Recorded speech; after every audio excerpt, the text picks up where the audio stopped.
deployed in 2-3 weeks, something like that they've been planning on doing for a long time. The way of getting to the customer, from the social networks to the advertising to the convincing to the Google ads and so on and so on and so on, it's becoming harder and harder to get to the customer. But then again, it also levels the playing field for us all, because now the MNOs are doing the same.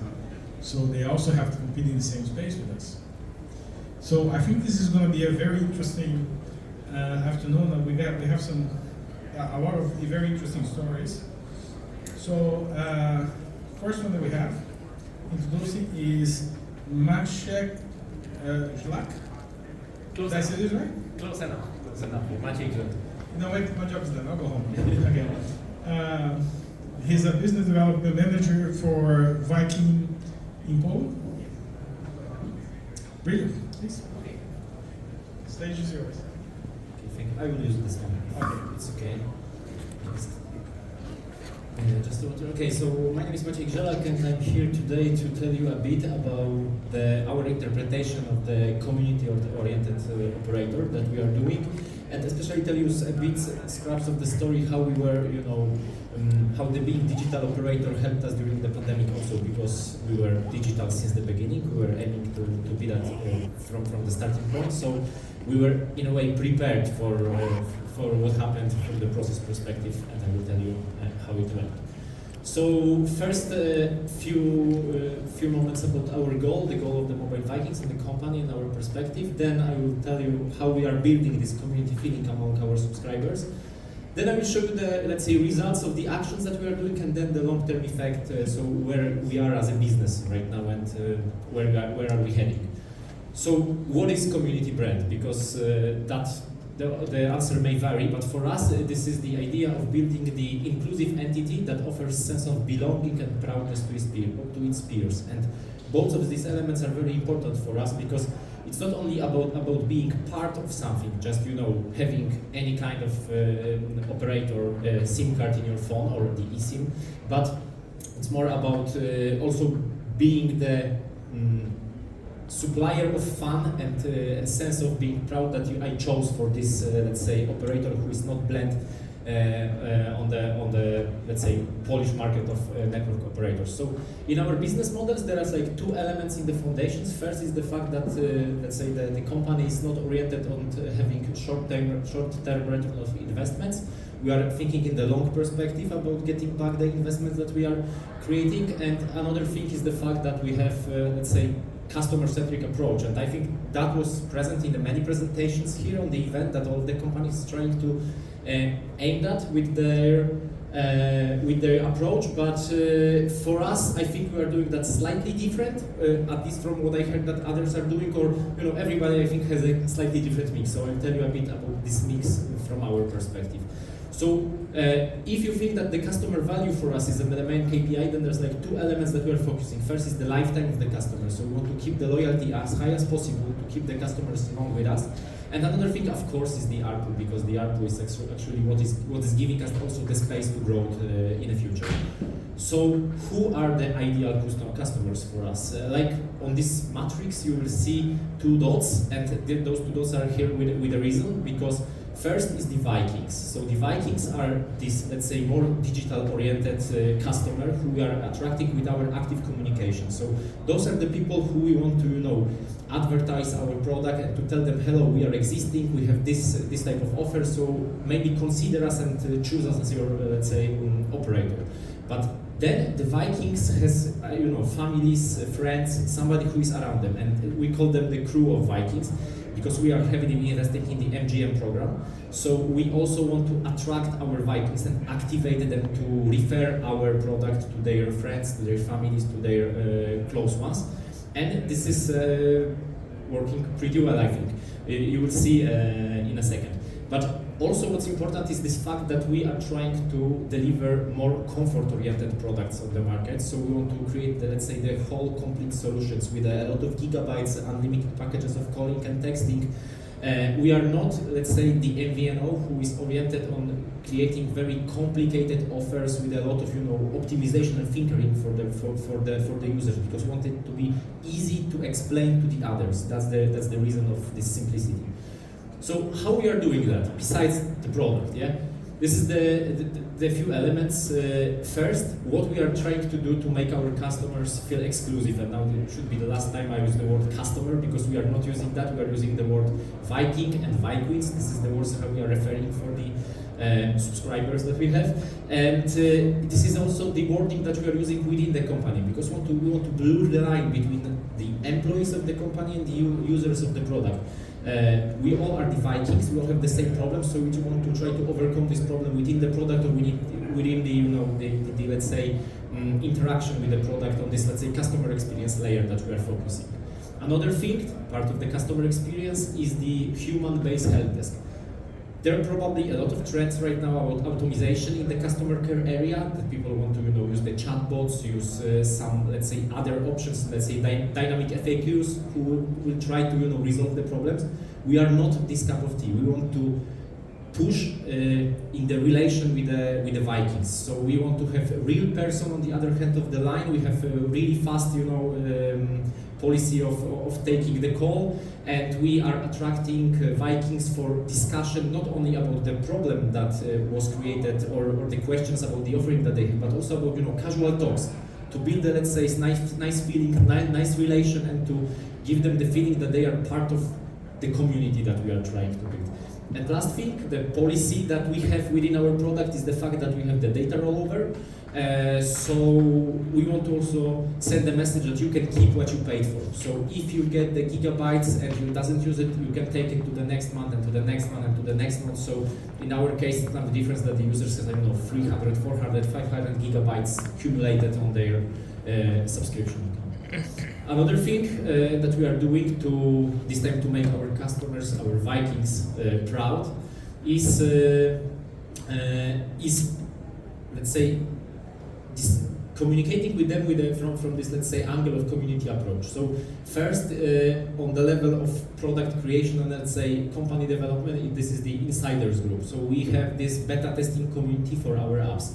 We have this, let's say, consulting and survey policies before we launch some kind of products, or when we are discussing something internally, we ask users to give their opinion, maybe to propose some kind of solution. Of course, it's not like we always are able from the business perspective to include what they expect from us, but we are getting that way the information about how they feel with the ideas that we have. And last but not least, we also had secret products. So before the full launch of the product, we had the product offered for the certain types of the users. We checked that has a special pattern of usage, and then we are able to analyze whether this product is really desirable or not for them. Another thing, also to make our customers, Vikings, proud, is the fact that we are believing in the power of the numbers. So on one hand, we are asking Vikings to share their opinion about us and to give us the, let's say, rating on the public available services. But on the other, we are using this rating to show that others are perceiving the mobile Vikings the same way, and it's like increasing this trust for the brand as ours, due to the fact that we are not so widely known in the Polish let's say market as a VNO. And last thing, because as I mentioned, we get this data rollover policy. So there is a question: when you have 500 gigabytes, is it good for you? Does it even matter? So we looked for the opportunity to activate the value of the accumulated gigabytes, and we created the brand store, the gadget store, Viking store, where you can exchange your gigabytes for the brand gadgets. So you can just get our T-shirt, our bag, with paying with your gigabytes if you want to have it. And last but definitely not least is the fact that we also want to make Vikings in power of growth of the company. So we've got the MGM, I mentioned that, and also we are creating the easy products. But how is our MGM working? Long story short, it's the story where if you have 5 active Vikings, if you refer the product for the 5 person, you have your monthly plan for free, and it's not for 1 month; it's continuous. As long as 5 people are being active in your network, then you can have a discount. So we have the Vikings who doesn't pay for the product, for the plan at all. But of course, it's not the most common case. Mostly common people are referring once or twice, so they keep the respective discount in their account. But we still get the ARPU from them, so they are still paying Vikings. But we want to also go a bit better with the MGM. So yeah, everybody has referral links. You are all familiar with the referral. But we created a feature. We are calling that V2V, which is Viking to Viking, which is specialized order form within our app. So you can start our Viking app and then just start the V2V process where you are starting the order for the new Viking, and then via the magic link, the new Viking is getting the download for the new app and he's finishing the process. And within this one process, we are also covering the case of number registration, because we need to have identity confirmation in Poland for the prepaid SIM cards. So it's also included into this process.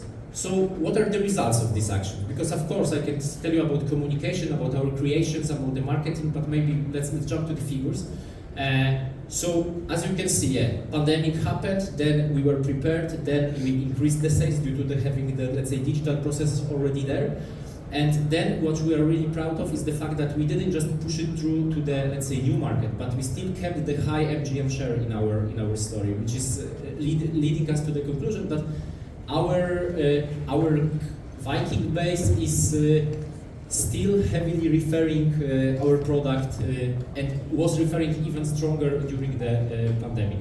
If you look at the comparison of the prepaid churn results with our host network, and I choose that because from the technological point of the coverage point, this is the same. This is how we look compared to the play. What's important is the fact that at some point of time the play was purchased by Iliad, and then they start publicly informing about this results. So that's why they tested. But so you can see, technologically point of view, we have the same product, but looking from the churn, it's better. And here you can also see we chose Virgin not because of the fact that they have on the same network. From the ARPU perspective, looking for the same period of time when we find the public information about this ARPU from Virgin, we compared and it was higher, even though our product was prepaid only, and they have also postpaid product on the market.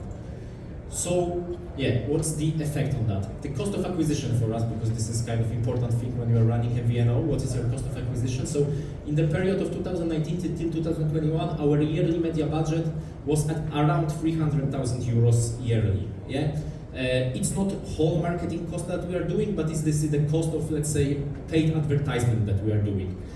But what's different is the fact that we are also advertising to the Vikings that we have to refer our product. Yes, so this is not only directly to the new market oriented.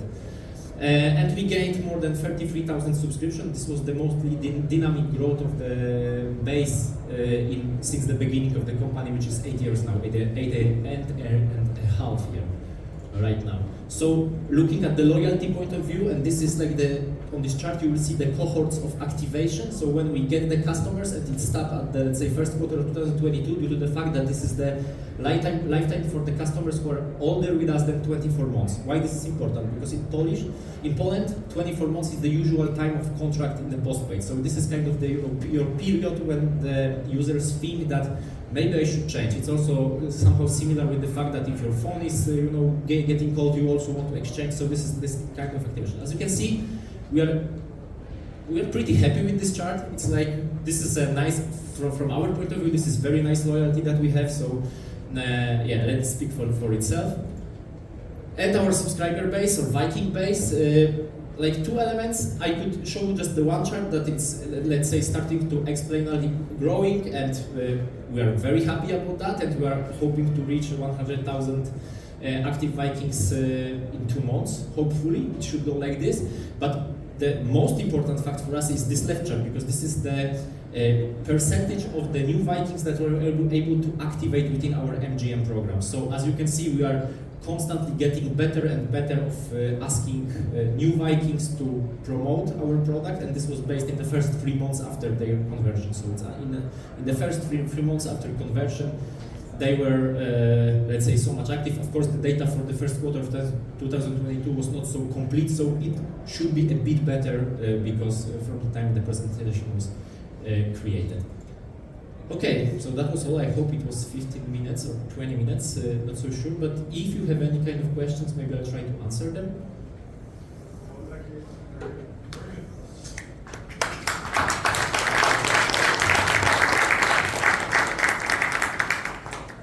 Questions? Anyone? During the referral program, is there any benefit after someone who refers 5, if they're for 10 or 15, is there? Actually, right now we don't have anything special for you if you have only one SIM card. So if you have more than one, then you can have another for free and another for free. But it's obviously not the case for everybody, but also it's not so common case for us to have, let's say, a lot of people who has. But to be honest, the let's say, record is, I know, 43 or 44 referrals, but it's just, just one user who is doing that. But yeah, we love this user. It's like the best user that we have. Hi, I've got a question. I love your approach to the help desk. Obviously, it's a cost to the business. How do you measure the return on that investment? Yeah, it's a complicated question because we don't perceive it. Yeah, it is a cost, but we are not, counting that in a way that we need to, optimize all costs that we have. Generally, we are trying to keep the whole budget under control within the, let's say, comparable to the size of the base that we have. But it's like there are, let's say, more busy periods for our customer care and the, let's say, easier period. When we see that the, let's say, time for answering is, because it's not only phones, it's also chat, Facebook Messenger, and all of, let's say, the touch points, emails. And when we see like that there is a, let's say, lack of response time in this area, then we just think, is there any space to invest a bit more on that? But still, we were never in this point of business that it would be a so serious cost for us to consider big optimization in this area. So maybe you had just a easy to understand product and no problems for the Vikings. Thanks. Thanks. Questions? Anyone else? Okay, so if not, then maybe you want to chat somewhere. I will be here. Thank you. Thank you very much for the questions. Congratulations.